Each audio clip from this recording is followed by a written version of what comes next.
Hey, Pat the Backyard Builder here. Well, I've got a great tip for the hobbycaster. It's election time here in Alberta, and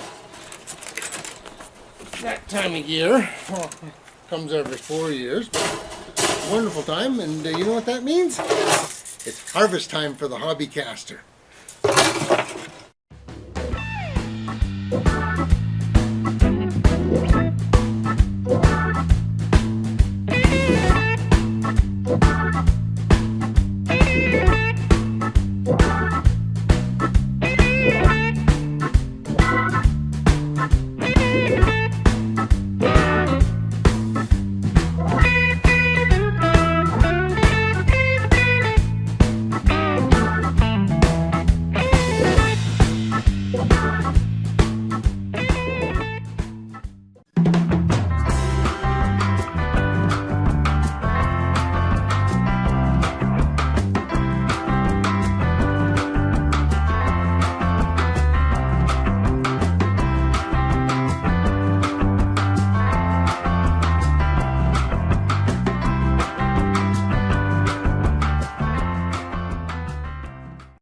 Yes, every 4 years we all go to the polls, and then we get to choose who's going to be the next batch of schoolyard bullies, so that these guys can run off to their government centers, and they can make a whole bunch of obnoxious new rules that you have to run your life by for the next 4 years.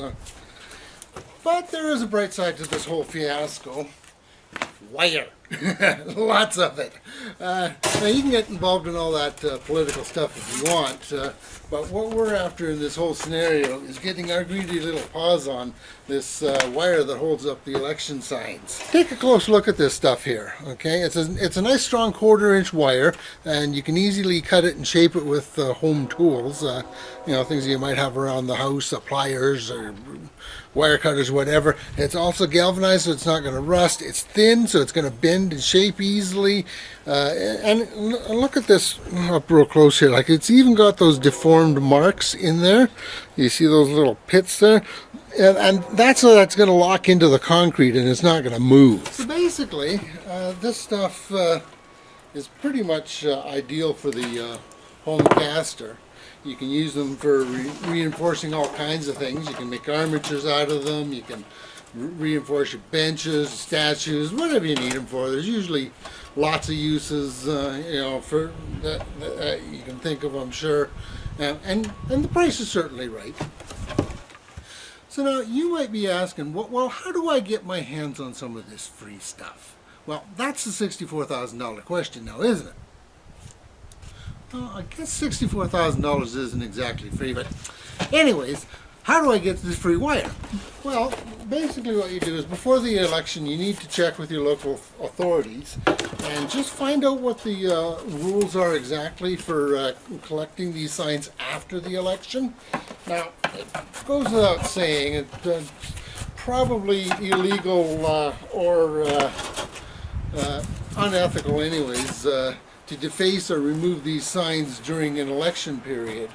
Now, not only is it generally illegal, but it's also a bit disrespectful as well.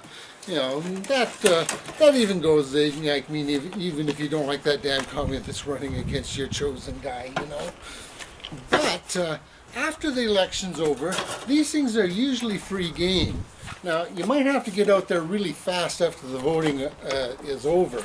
In Alberta, we have a law that requires that all the election signs have to be removed within 48 hours of the election, and we're pretty strict on it. A candidate might even get a pretty good fine if he leaves up any of his signs out, so they're usually pretty quick at getting them cleaned up.